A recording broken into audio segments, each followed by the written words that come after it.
Дигиталниот свет во кој живееме и динамичното секојдневие ни го скратува слободното време за дружење со книгите. Сепак, ниту еден изговор не е доволно силен за да го оправда дистанцирањето од книжните извори на знаење и инспирација.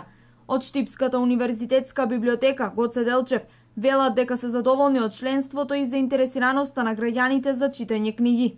Располагаме со добар број засега, некаде над 1500 студенти кои се запишани, кои ја користат услугата на библиотеката.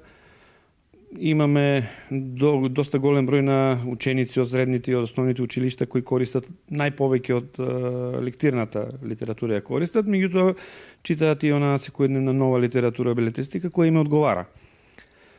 Доста пензионери, што не радува, исто така доста читаат пензионерите. Мислам, по членството гледаме колку се и на колку време ни идат и земаат книги.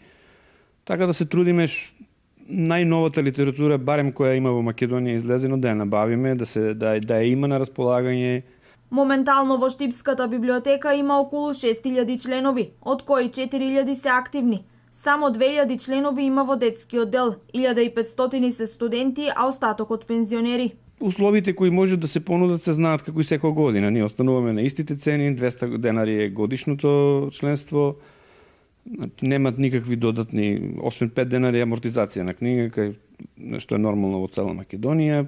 Ги повикувам сите да повелат и да видат дека и одиме напред, се развиваме и имаме целосно новата литература. Со цел да излезат во пресрет на љубителите на пишаниот збор, библиотеката нуди и можност за семено членство. Имено, со цена на 2 запишувања, четворица можат да користат повеќе литература од било каков жан. Колку за подсетување, од неодамна Штипската библиотека е снабдена и со најновите преводи од владата, со можност за студентите за нивно откупување, и тоа по прифатлива цена.